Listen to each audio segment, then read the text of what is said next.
बहुत देर से इंतजार करिए। बोलिए राधिका, आपकी बारी है। फिर आ रहा हूं संगीत रागी। राधिका बोलिए। दो बहुत अहम चीजें हैं आज।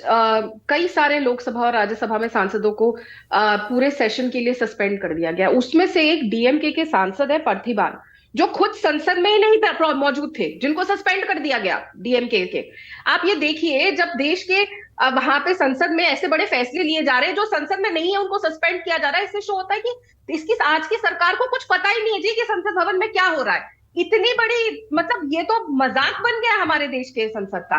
और मैं मानती हूँ मानक जी, इस समय जो सबसे बड़ी मांग होनी चाहिए वो ये है कि भारतीय जनता पार्टी की जो सांसद है, जो प्रताप सिन्हा है, उनको भारत में लागू हर आतंकवादी कानून के तहत तुरंत गिरफ्तार किया जाना चाहिए। उनकी सांसदी तुरंत रद्द कर दी जानी चाहिए।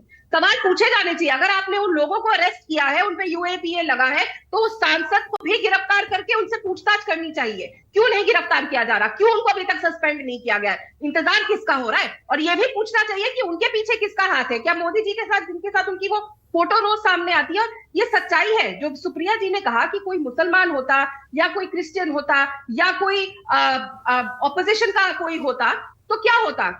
गोदी मीडिया भारतीय जनता पार्टी के साथ मिलकर गृह युद्ध का माहौल बना चुकी होती है अभी तक कि जी देश के अंदर गृह युद्ध होने वाला है। आप देखिए, आप भी जानते हैं, ये सच्चाई है। आज के समय में ये होता, इससे हम नहीं सोचते। लेकिन मैं फिर कहूंगी, और हर्षवर्धन जी, आपने कहा कि हमने अमित शाह के बारे में नहीं बोला। मैंने सबसे पहले बोला कि अमित शाह साहब को नैतिकता से ही इस्तीफा दे देना चाहिए। ना उनसे मणिपुर संभल रहा है, आज तक नहीं संभल पाया है। देश की संसद नहीं संभल रही। देश का लोकतंत्र का मंदिर अगर सुरक्षित नहीं है तो आप कैसे? ओके, हर्षवर्धन जी कुछ कहना चाह रहे हैं, बोलिए। हर्षवर्धन त्रिपाठी होता है, बोलिए। हर्षवर्धन जी बोलिए। देखिए मानक भाई, मैं फिर से कह रहा हूं, और यहाँ मैं आशुतोष जी की बात से सहमत हूं कि ये जो जिस अंदाज में सबसे इस्तीफा और त्यागपत्र मांगा जा रहा है इतने संवेदनशील मुद्दे पर, और या तो लोगों को पता नहीं कि कैसे पास बनते हैं सांसद के। मैं ये नहीं मान सकता हूं कि राधिका जी इतनी वरिष्ठ कांग्रेस नेता हो गई, इनको नहीं पता होगा।